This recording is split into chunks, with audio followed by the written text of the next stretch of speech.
There is a specific psychological profile that researchers have spent the last 2 decades studying because it appears consistently in the most manipulative, most damaging people that other people encounter. Not one trait, three. And the reason researchers study them together is that they appear in combination far more often than chance would predict.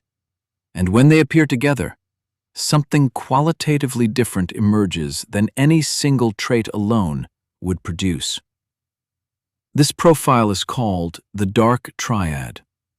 The term was coined in 2002 by psychologists Delroy Paulus and Kevin Williams at the University of British Columbia, and it refers to 3 specific personality traits: narcissism, Machiavellianism, and psychopathy, that share a common core of callousness, manipulation, and willingness to exploit others. Today, I'm going to break down exactly what each trait is, not the popular version, the clinical one, how they overlap, and what this combination actually looks like in the real world. Because understanding it is different from just knowing the names.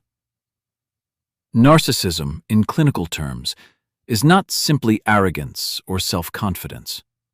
It is a pattern built around a grandiose self-image, an entitlement to special treatment, a need for admiration that functions almost like a hunger, and a limited capacity for genuine empathy, not an inability to understand how others feel, but a fundamental indifference to it when their needs conflict. The key distinction researchers draw is between overt narcissism, the loud, obviously self-centered version most people recognize, and covert narcissism, the quieter, more victimized presentation that is actually more dangerous in close relationships because it is harder to identify and easier to excuse. Machiavellianism is different from narcissism in a way that matters. Where narcissism is driven by a need to feel special, Machiavellianism is driven by a cold, strategic calculation of what serves personal interest. Machiavellians are not necessarily emotionally volatile. They can be remarkably calm. They are operating from a framework where other people are assets to be managed, information to be extracted, and relationships to be leveraged. What distinguishes Machiavellianism from ordinary strategic thinking is the absence of any ethical floor. There is no line they will not cross if the calculation suggests crossing it is worth it. Psychopathy, in its research definition, distinct from the Hollywood version, is characterized primarily by low emotional reactivity, diminished fear response, impulsivity, and shallow affect.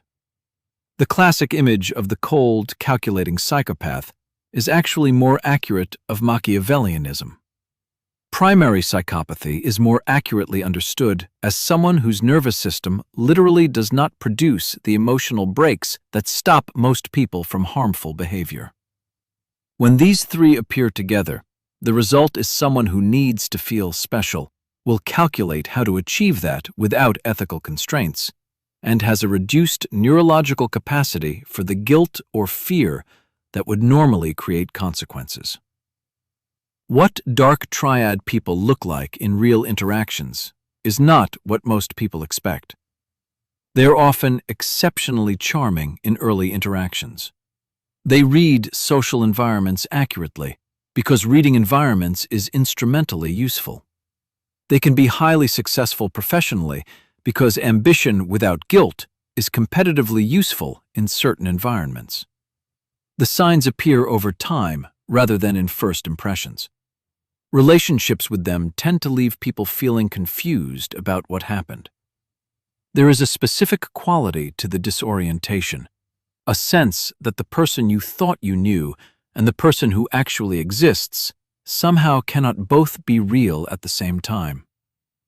The research-backed protection against Dark Triad individuals is not learning to identify them on first meeting.